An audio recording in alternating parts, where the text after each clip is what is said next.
what's happening. The SAT reading is changing. There was a lot of crazy vocabulary on the current version of the SAT, and they're really going to de-emphasize less accessible vocabulary. So remember when we were kids and we would do sentence completions, fill in the blank vocab types of questions? Those will exist no longer on the SAT. There will still be a need for strong vocabulary, though. It'll be vocabulary in context. Well, you'll have to read from a couple lines and derive meaning from that. Also, command of evidence. I'm not going to go too deep into these, but command of evidence is an important one on the reading component. While the current SAT looks very much like you read a reading passage and you answer specific questions related to certain lines, or you think about a big picture idea coming from a certain passage. Another thing they've added here is command of evidence. So not only does the student have to come up with the correct answer, but they have to go back and be able to cite specific lines which support their answer. So the answer choice A best supports my answer because. It's not open response, but it's still evidence-based. We're going to be drawing from historically significant texts. They're going to some of the passages will be from great works of either great speeches from great Americans or from historical documents. I actually think this will be a good thing for our students because we're used to studying these things in history. Can be difficult for those who have a trouble with the older language and the kind of somewhat gnarly language of the older texts. And then they're going to add into the reading, I think this is to deal with the ACT thing, they're going to add into the reading a science-based passage. So it's one passage out of the reading section, and it shows some graphs and data and asks you to derive some conclusions from that data. Math, I always deferred to Jean Marie, and I kept it very macro level. 2/3 of the test you can still use the calculator, but about 1/3 you cannot. Also, they're adding a little bit of trigonometry. There'll be some complex number questions, which is not on the current SAT. So questions on the new SAT will have more charts, more graphs, more interpreting of like real world situations, which can be from science, from just surveys, from statistics.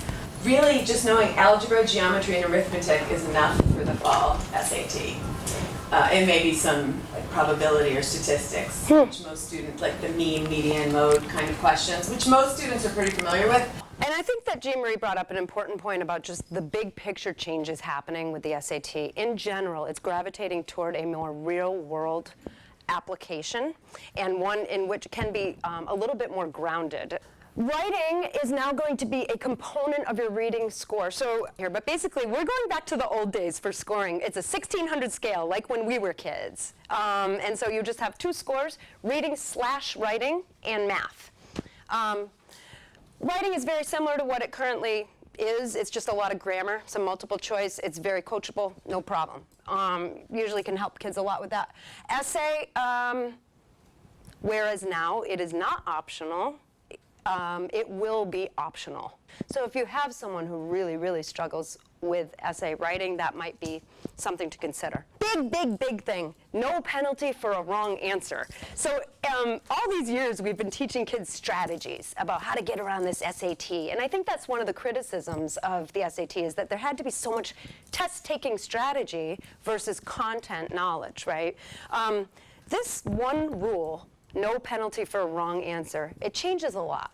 All of a sudden, we're just racking up points for a job well done versus being smart and sneaky and strategic about those questions which we should perhaps skip. That is aligned with the ACT as well. So I think what I'm showing you here is that there are changes. Most of the changes are moving, the SAT is moving to look more like the ACT in general. The essay, okay, so the way it's going to work is just how it works with the ACT right now. It's the last section of the test. It's a completely separate section. Students who elect not to take the essay component will leave. Those students who elect to take the essay component will stay. The new essay is significantly longer. It used to be 25 minutes. It's now 40 minutes on the SAT and 50 minutes on the ACT. And there are reasons for that. They're a little more ambitious. I think they're doable, and I think they're actually a lot more like the writing that you would do in school as well.